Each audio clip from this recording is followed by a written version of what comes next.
Hello दोस्तों, हम लोग फिर से संस्कृत का अगला चैप्टर पढ़ने वाले हैं, कर्मस्य दान वीरता। जानते हैं बिल्कुल आसान तरीके से, बहुत बढ़िया चैप्टर है, इससे बहुत कुछ सीखने का भी है। धर्म से संबंधित आपका ये चैप्टर लिखा गया है, देख लीजिए आपका कर्मस्य दान वीरता। तो जानते हैं सबसे पहले कर्मस्य दान वीरता जो है किसके द्वारा लिखा गया है, तो ये भास के द्वारा लिखा गया है। कहाँ से लिया गया है, तो कर्णभार नाम का नाटक का विशेष भाग है। कर्णभार नाम का नाटक है, उसी का एक विशेष भाग है, एक विशेष अंश है ये जो आपका कर्मस्य दान वीरता है। कर्मस्य दान वीरता से ही पता चल रहा है कि कर्ण की दान वीरता, यानी कि दान में जो वीर होता है उसको हम दानवीर कहते हैं। महाभारत युद्ध में जो है कुंती पुत्र कर्ण कौरव पक्ष से युद्ध करता है, कौरव पक्ष से युद्ध करता है। कहाँ, किस पक्ष से युद्ध करता है, कौरव पक्ष से। तब कुंती पुत्र कहेगा या फिर सूर्य पुत्र, यानी सूर्य पुत्र ही। जैसे जिस समय आपका कुंती, जैसे आप महाभारत जैसे आप देखिएगा चाहे पढ़िएगा तो उसमें आपको पता चलेगा कि जैसे कुंती सुबह सुबह जैसे वो पूजा पाठ किया करती थी, तो वो सुबह सुबह में पूजा करते हुए वो मतलब अपने मन में, पहले तो सत्य के द्वारा ही धर्म की रक्षा होता था ना, तो उसने सूर्य को देखा सुबह में, मतलब देखी थी कि सूर्य एकदम बिल्कुल लाल जैसा, तेजस्वी जैसा, एकदम तीक्ष्णता दिखा रहा है। तो उसका मन में आ गया कि हमारा पुत्र सूर्य के जैसा हो। तो उसी समय से उसका गर्भ में रह गया था, मतलब कि एक कर्ण।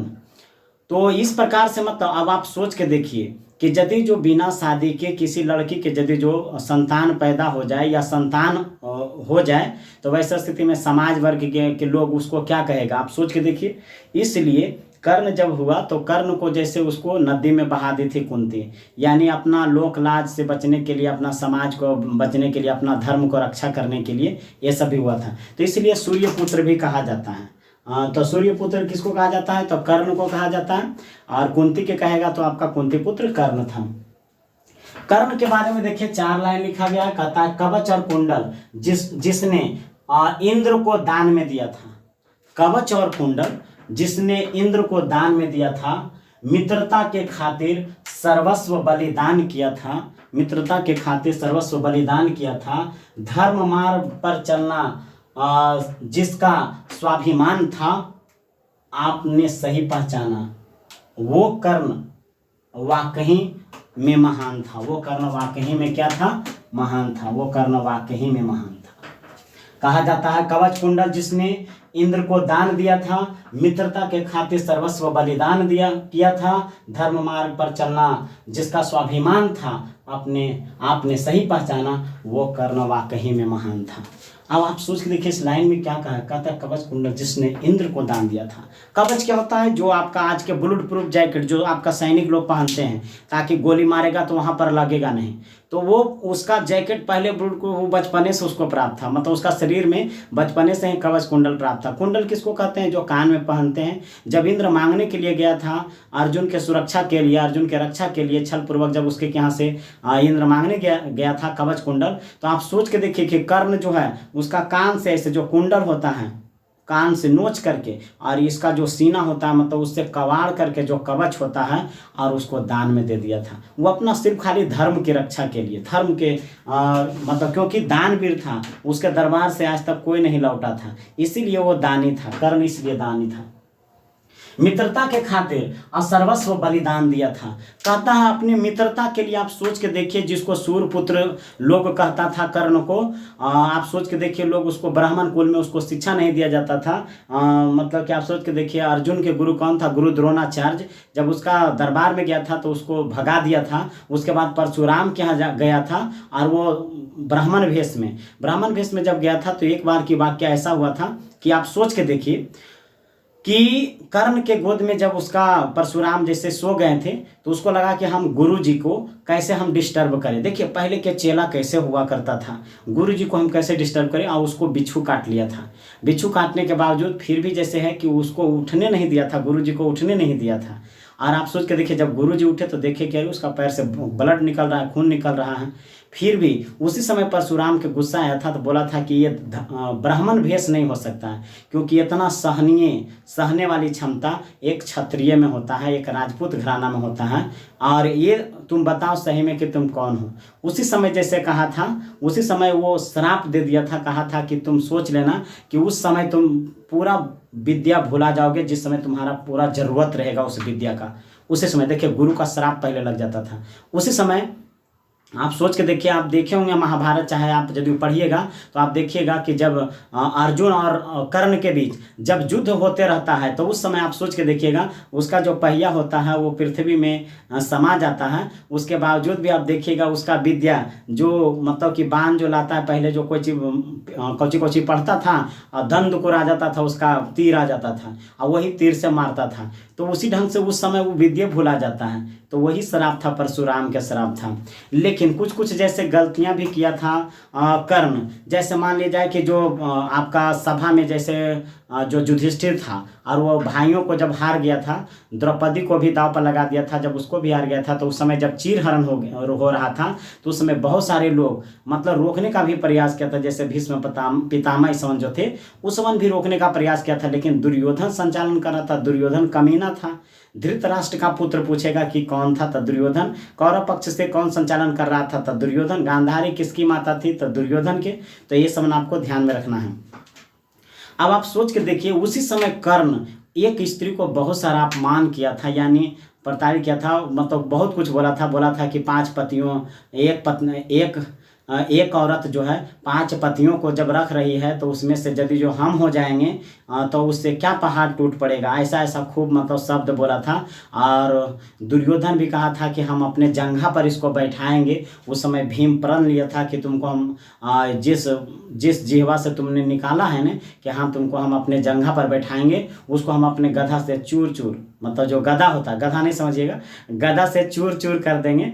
और उस जानते महाभारत के युद्ध में आप देखिएगा तो भीम और जब युधिष्ठिर का अंतिम युद्ध होता है तो वो वाकई में उसको चूर चूर कर देता है, मार के जो होता है उसका जंघा को तोड़ देता है, अपने प्रतिज्ञा को पूरा करता है। तो कर्ण भी कहीं कहीं पर विशेष रूप से गलती किया था। लेकिन जब मतलब कि आप सोच के देखिए, कहता है धर्म मार्ग पर चलना और जिसका स्वाभिमान था। जब इंद्र जो है सकरा भेष में, ब्राह्मण भेष में जब प्रवेश करता है, यानी सकरा रूप में, मतलब कि छल पूर्वक कवच कुंडल मांगने के लिए, उस समय आप सोच के देखिए वो जान जाता है कि ये इंद्र ही है और अपना पुत्र अर्जुन को बचाने के लिए यहाँ पर आया है। इसलिए आप सोच के देखिए कि अपना कवच कुंडल को यानी कि कबाड़ करके और अपने धर्म के मतलब रक्षा प्रदान करता है, अपने आप को धर्मात्मा दानी मानता है और उसको दान में दे देता है। तो इस प्रकार से देखिए धर्म मार्ग पर चलना और जिसका स्वाभिमान था, कहता है आपने सही पहचाना, वो कर्ण वाकई में महान था। कहता मित्रता के खातिर, कहता सर्वस्व बलिदान और किया था। आप सोच के देखिए जब सूर्यपुत्र वरण किया, मतलब जब सब लोग भगा दिया था, कोई उसको शिक्षा तक नहीं देता था, तो आप सोच के देखिए कि द्रौपदी के सभा में जब स्वयंवर हो रहा था उस समय भी कर्ण को बेइज्जत किया गया था। लेकिन दुर्योधन ही एक ऐसा था जो एक सूर्यपुत्र होते हुए भी जब देखा कि ये तीर धनुष चलाने में काफ़ी माहिर है, काफ़ी ज्ञानी है, गुणवान है, यदि जो हम इसको अपने देने मिला लेते हैं, अपना पार्टी में रख लेते हैं तो अच्छा युद्ध हो सकता है। तो दुर्योधन उसको पहचाना, अपने उसको मतलब दोस्त बनाया। दोस्त बनाने के बाद अंग देश के राजा बना दिया। अंग देश का राजा जिसको आज भागलपुर कहते हैं, और उस समय वो सारा एरिया जो पड़ता था सब दुर्योधन के था, और वहाँ के राजा बना दिया, वहाँ के राजपाट दे दिया। तब तो मतलब राजा बनेगा, तब तो मतलब शामिल हो सकता है। लेकिन इसके बावजूद भी कृष्ण के सब लीला था, कृष्ण के लीला था कि उसको अर्जुन से ही विवाह कराना था द्रौपदी को। इस प्रकार से आप सोच के देखिए कि वहाँ कर्ण को भी मछली को जो आँख में भेदना था उसको भी नहीं दिया गया था, वहाँ पर भी अपमान किया गया था। इसके बावजूद भी आप सोच के देखिए अपने धर्म की सुरक्षा प्रदान करने के लिए इंद्र को अपने कवच कुंडल को दान दे दिया था। सब कुछ जानते हुए अपने धर्म को निभाया था। वही कर्ण दानवीर के बारे में आज हम लोग पढ़ेंगे। इसलिए आप सोच के देखिए अंतिम क्षण में जब कर्ण, आप सोच के देखिए जब भी युद्ध में लड़ता था कर्ण और अर्जुन, तो ज़्यादा से ज़्यादा कृष्ण कर्ण के ही प्रशंसा करते थे। ऐसा क्यों? क्योंकि कर्ण जब मारता था तीर तो इसका आप सोच के देखिए कुछ हाथ पीछे हट जाता था अर्जुन का, लेकिन जब अर्जुन बाण चलाता था तो उसका मतलब 8-10 हाथ जो है उसका पीछे हट जाता था। तो इस प्रकार से लोग लगभग में कहते हैं कि इतना हाथ हट जाता, वहाँ पर लोग ऐसे नापने नहीं गया था, लेकिन कुछ हाथ हटता था अर्जुन का, उसका रथ हटता था, लेकिन इसका थोड़ा सा ज़्यादा हटता था, मतलब 8-10 हाथ हट जाता था। इसके बावजूद भी जो कृष्ण बैठा हुआ था, यानी कि उसका रथ पर आप सोच के देखिए, फिर भी कहता था वाह कर्ण वाह, उसका बड़ाई करता था। अर्जुन को बहुत मतलब कि घमंड था अपने मतलब कि गुण पर, अपने धनुर्विद्या पर ही। इसलिए अर्जुन कहा कि प्रभु आप मेरे रथ पर रहते हुए, मेरे देने से रहते, आप उसका एक एंटी पार्टी के यानी दूसरा शत्रु के आप बड़ाई करते हैं, अच्छा शोभा नहीं देता है। तब कृष्ण उसको समझाया था कि आप सोच के देखो कि तुम्हारे रथ पर, तुमको पता है सर, ये सृष्टि का रचने वाला खुद मैं मतलब कि बैठा हूँ, कृष्ण बैठा हुआ था। इसके बाद ध्वजा लेकर के जो बजरंग बली है उतना बलिष्ठ बलवान, आप सोचते वो देखिए बैठा हुआ था। शेषनाग जो था वो पहियों को संभाले हुए था, मतलब जो आपका अर्जुन का, इतना रहते हुए भी, इतना बलवान लोग रहते हुए, खुद भगवान रहते हुए भी, इसके बावजूद भी उसको एक के हाथ काहे न पीछे कर रहा है, दुए हाथ काहे न पीछे कर रहा है। इसके बावजूद भी कर्ण काफी महान था। यदि वो सब नहीं रहता तो आप सोच के देखिए, अर्जुन को तो 2 बार वो जीवन दान दे दिया था, कर्ण छोड़ दिया था, बोला ठीक है जा तुमको हम जीवन दान देते हैं। कई बार युद्ध में, 1-2 बार अपने मतलब कि अर्जुन को युद्ध में और जीवन दान दे दिया था, आप सोच के देखिए। लेकिन इसके बावजूद भी अर्जुन मतलब कि तब ऐसा जब बताया तो अर्जुन को लगा, उसका घमंड टूटा कि सही बात है, इतना महान होते हुए भी इतना मतलब हमको पीछे घसका दे रहा है। कर्ण वाकई में महान था। तो इसी के बारे में, इसी के गाथा, इसी के कहानी, पूरा महाभारत रच गया, पूरा रामायण खत्म हो गया। लेकिन इसके बावजूद भी सभी सर्वश्रेष्ठ धनुर्धारी, और जब कहा इसके बावजूद भी हम आपको मानते हैं, और कि फिर भी कर्ण का ही गाथा आता है।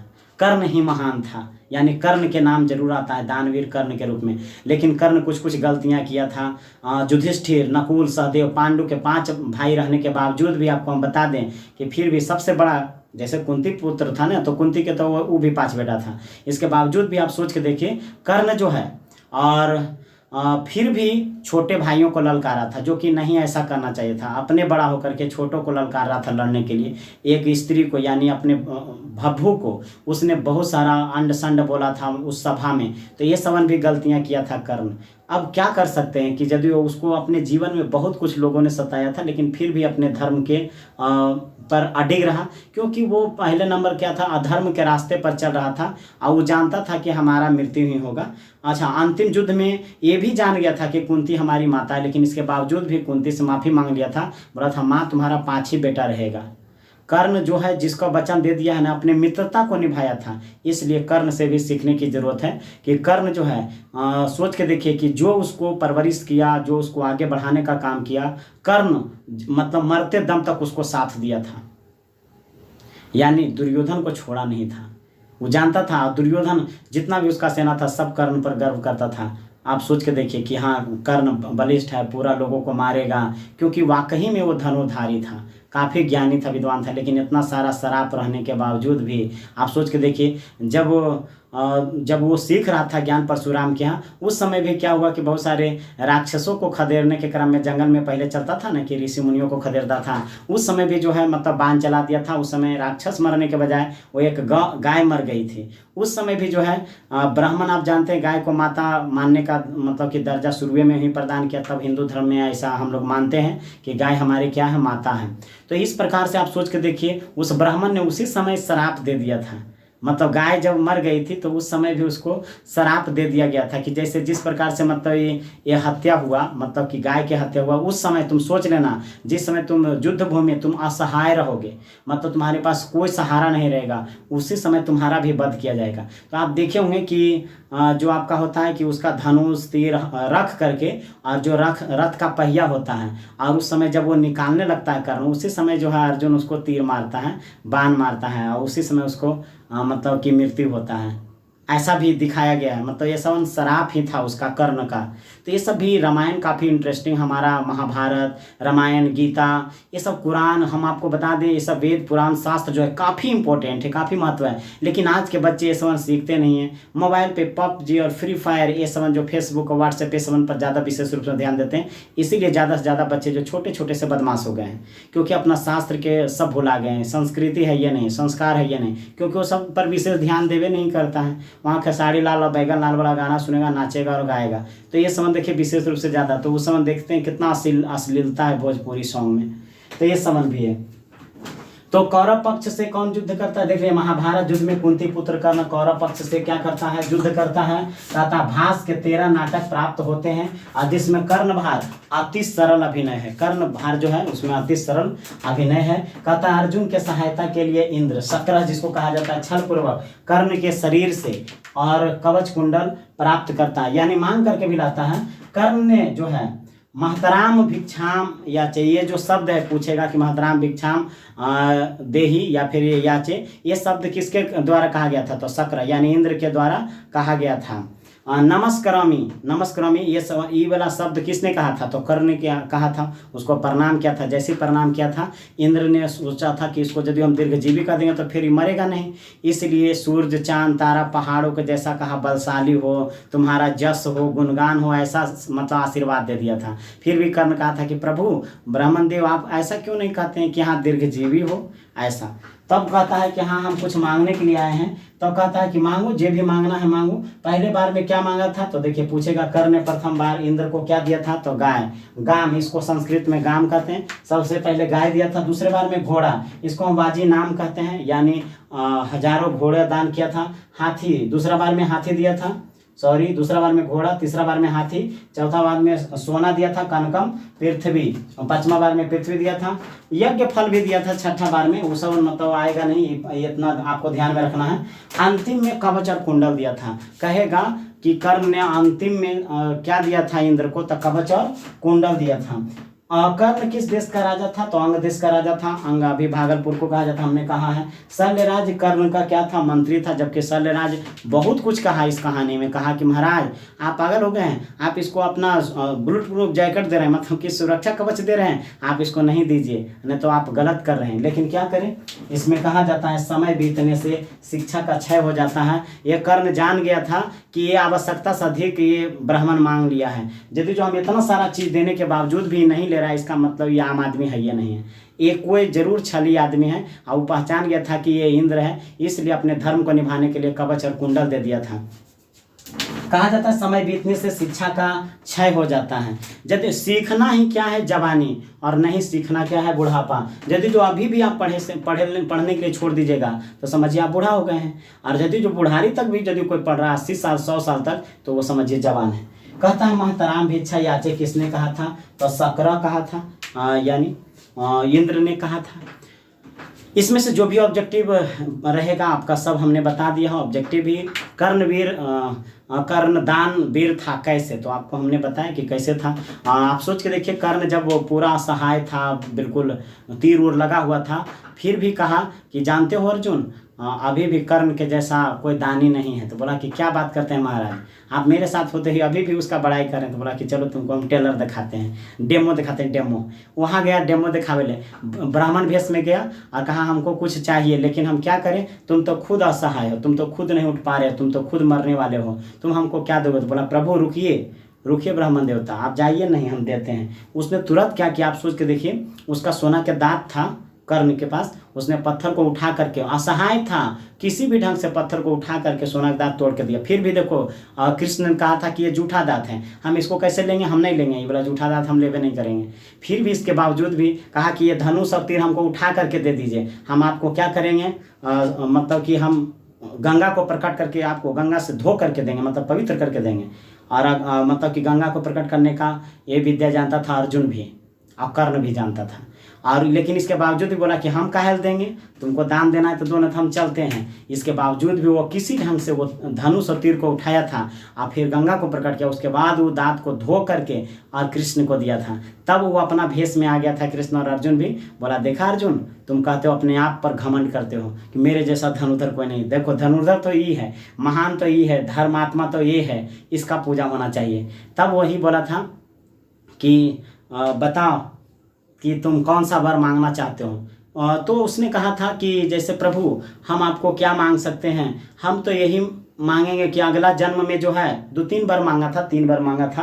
बोला था प्रभु जब हमारा अगला जन्म हो किसी भी भेष में हो तो आप जो हैं जिस प्रकार से मेरे साथ ये दुर्व्यवहार इस जीवन में किए हैं, यानी मतलब सूर्यपुत्र जो नीचा कास्ट दिखा करके किए हैं, वैसा किसी दूसरे के साथ में नहीं करेंगे, अगला जन्म में नहीं ऐसा होने देंगे, ये वचन दे दीजिए। दूसरा कहा था कि आप जो हैं मेरा नगरी में ही जन्म लेंगे, मतलब मेरा जहाँ हम राजा बने, हम जहाँ रहे हैं और वहीं पर आपका जन्म हो अगला अगला बार में, अगला मतलब कि अगला जन्म में। और तीसरा बोला था कि मेरा जब मृत्यु हो जाएगा तो मेरा लाश को कोई पवित्र आदमी जलावे, पवित्र आदमी यानी कि वैसा स्थान पर जलाइए जहाँ पर ही मतलब कोई पापी आदमी नहीं जला हो, या फिर कोई मतलब पवित्र आदमी जलावे। तो कृष्ण ही था पवित्र, उसने अपने हथेली पर उसको कर्ण को जलाया था, इसलिए कृष्ण का हाथ भी देखिएगा कि काला हो गया है। तो आप सोच के देखिए, दानवीर कर्ण वाकई में दानवीर था, और इसलिए इसका कहानी